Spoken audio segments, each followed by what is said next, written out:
రాష్ట్రంలో కూటమి ప్రభుత్వం దర్జీల సంక్షేమానికి కృషి చేస్తుందని కాకినాడ రూరల్ మాజీ ఎమ్మెల్యే పిల్లి అనంతలక్ష్మి సత్యనారాయణమూర్తి పేర్కొన్నారు. కాకినాడ నగరంలోని అన్నదాన సమాజంలో town rural tailors welfare association ఆధ్వర్యంలో టైలర్స్ డే ఘనంగా జరిగింది. సంఘం జిల్లా అధ్యక్షులు టి చిట్టిబాబు అధ్యక్షతన జరిగిన ఈ కార్యక్రమంలో ముఖ్య అతిథులుగా కాకినాడ రూరల్ మాజీ ఎమ్మెల్యే పిల్లి అనంతలక్ష్మి సత్యనారాయణమూర్తి దంపతులు పాల్గొన్నారు. ముందుగా కుట్టుమిషన్ సృష్టికర్త విలియమ్స్ హూ చిత్రపటానికి సభ్యులు అతిథులు పూలమాలలు వేసి ఘన నివాళులర్పించారు. ఈ సందర్భంగా జరిగిన సభలో నాయకులు పిల్లి సత్యనారాయణమూర్తి మాట్లాడుతూ గత వైసీపీ ప్రభుత్వంలో రాష్ట్రం అధోగతి పాలైందన్నారు. ప్రస్తుత ప్రభుత్వం అన్ని రంగాలను చక్కదిద్దుతోందని, త్వరలో సంక్షేమ చర్యలు చేపడుతోందన్నారు. సంఘం రాష్ట్ర మాజీ కార్యదర్శి జక్కంపూడి సత్యనారాయణ మాట్లాడుతూ టైలర్స్లో పేద వర్గాలకు చెందిన వారు ఉన్నారని, రెడీమేడ్ వస్త్ర పోటీతో వారి జీవన భృతి కోల్పోతున్నారని ఆవేదన వ్యక్తం చేశారు. ప్రభుత్వం వారిని ఆదుకోవాలని ఆయన కోరారు. అనంతరం లక్కీ డిప్ నిర్వహించి సభ్యులకు ప్రోత్సాహక బహుమతులను, నూతన వస్త్రాలను అతిథుల చేతుల మీదుగా అందజేశారు. ఈ కార్యక్రమంలో సంఘం సభ్యులు పి రమణబాబు, ఎం త్రినాథరావు, ఎం సత్యనారాయణ, జి సింహాచలం, జి రాధాకృష్ణ, పెద్ద సంఖ్యలో సంఘం సభ్యులు, టైలర్స్ పాల్గొన్నారు.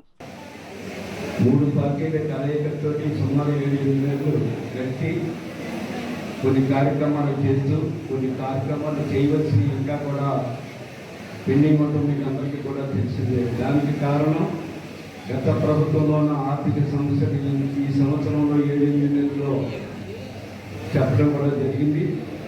ఒకటి కూడా ఓటర్ల సభ్యులందరూ కూడా కలిసి ఒక పక్క కేంద్ర ప్రభుత్వం, ఒక పక్క రాష్ట్ర ప్రభుత్వం అందరూ కూడా ముందుకెళ్తూ ఈ 7 నెలల్లో ఒక రూపుదిద్దుకునేలాగా నిన్నమనలోని కార్యక్రమం చేపట్టారు. అవన్నీ కూడా సర్దుకోవడం జరిగింది. మరి భవిష్యత్తులో ఇక్కడి నుంచి ఏది కావాల్సి వచ్చినా ఇచ్చిన వాగ్దానం నెరవేర్చుకుంటామని చెప్పి నిన్నమనే మన చంద్రబాబు నాయుడు గారు, మన పవన్ కళ్యాణ్ గారు కూడా చెప్పడం జరిగింది. ఏది ఏమైనా సమస్యల నుంచి ప్రజాప్రతినిధుల దృష్టికి, ప్రజాప్రతినిధుల నుంచి ముఖ్యమంత్రి దృష్టికి తీసుకెళ్లవలసిన బాధ్యత అన్ని రకాల సంఘాలకి, అన్ని రకాల ప్రజలకి ఉంది. మరి ముఖ్యంగా మీ సమస్యలు ఏమిటనేది ఒక విన్నప పత్రం తయారు చేసినప్పుడు ముఖ్యమంత్రి గారి దగ్గరికి మీకు కూడా వెళ్ళినప్పుడు సుమారు 7వ తారీఖున 8వ తారీఖున వెళ్తున్నాం. ఆయన దగ్గరికి అసెంబ్లీ జరుగుతుంది కాబట్టి ఏ సమస్యలు వచ్చినా మీ సమస్యను ఆయన దృష్టిగా తీసుకెళ్ళడానికి కూడా ఎటువంటి పరిస్థితులను మేము వెనకడగలిగాం. టైలర్స్ డే కార్యక్రమం చేసుకోవడం జరుగుతుంది. ఈరోజు దీనికి మా టైలర్ సోదరులు అందరూ కలిసి దగ్గర వెయ్యి దాకా మేము కార్యక్రమం ఏర్పాటు చేయడం జరుగుతుంది. ఉచితంగా మిషన్లు కూడా పేదవారికి మిషన్లు అందజేయడం కూడా జరుగుతుంది. చాలా గిఫ్ట్లు కూడా మేము ఈ రోజున టైలర్స్ డే సందర్భంగా అందజేయడం జరుగుతుంది. ప్రతి మండలం నుంచి కూడా మా జిల్లాకు వచ్చి కాకినాడ జిల్లాలో ఇంత ఘనంగా ప్రతి సంవత్సరం కూడా గత 15-20 సంవత్సరాల నుంచి మేము ఈ కార్యక్రమం చేయడం జరుగుతుంది. అదేవిధంగా కూటమి ప్రభుత్వం మమ్మల్ని ఆదుకొని టైలర్స్ ఫెడరేషన్ ఏర్పాటు చేసే విధంలో మాకు సహకరించాలని ఈ సందర్భంగా తెలియజేసుకుంటూ, టైలర్స్ కూడా చేనేత జోల్సేవలు ఇచ్చే విధంగా మాకు కూడా 50 సంవత్సరాలకే పెన్షన్ ఏర్పాటు చేసే విధంగా మాకు చేపట్టాలని ఈ సందర్భంగా తెలియజేస్తారు. ప్రపంచవ్యాప్తంగా పండుగ చేసుకుంటారు.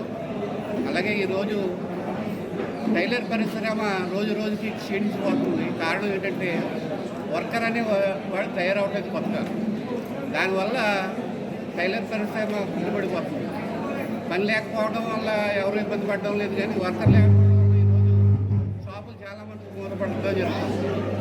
ప్రభుత్వాన్ని వినియోగించేది ఏంటంటే ఫెడరేషన్ ఏర్పాటు చేస్తున్నారు, కానీ దానికి నిధులు మంజూరు చేయడం లేదు. దానికి ఒక చైర్మన్ నియమించి భారీగా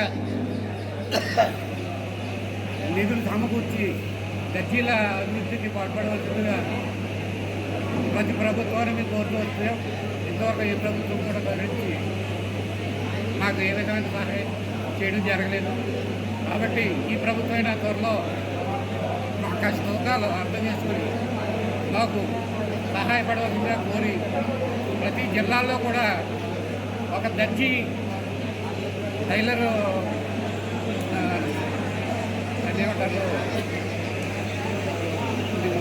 ఒక కేంద్రం ఏర్పాటు చేసి కొత్తగా టైలర్స్ తయారయ్యే ప్రపంచం అంతా కూడా ఈరోజు టైలర్స్ అంతా కూడా పండుగ చేసుకుంటారు. కాకపోతే టైలర్స్ పరిస్థితి చాలా కుంటుపడిపోయింది. ఇదివరకులాగా ఏం లేదు. నాకు తెలిసిన మట్టికి 37 సంవత్సరాల నుంచి చేస్తున్నాను నేను. ఈ సంవత్సరం గత సంవత్సరం కూడా చాలా ఇబ్బంది పడిపోతున్నారు. వాళ్ళకి కూటమి ప్రభుత్వం సహకారం ఉండాలని ప్రార్థిస్తున్నాం. తర్వాత ఏంటంటే ఇందులో చాలా ఆర్థికంగా చాలా ఇబ్బంది పడిపోతున్నారు. వాళ్ళని గుర్తించి మాకు సహకారం అందాలని కడు ప్రభుత్వం కోరుచున్నాం. ఈ రోజున మా పేదలకి ఫుడ్ మిషన్లో పంచిపెట్టడం కార్యక్రమం ప్రతి సంవత్సరం చేసేది. అలాగే ఈ సంవత్సరం కూడా మేము ఎంత బాధపడుతున్నా సరే ఆ కార్యక్రమం ఆఫ్ చేయకుండా ఏదో ఇబ్బంది పడుతూ చేస్తున్నాం. మమ్మల్ని కూటమి ప్రభుత్వం కరుణించి ఏదైనా ఏర్పాటు చేస్తానని కోరి ప్రార్థిస్తున్నాం.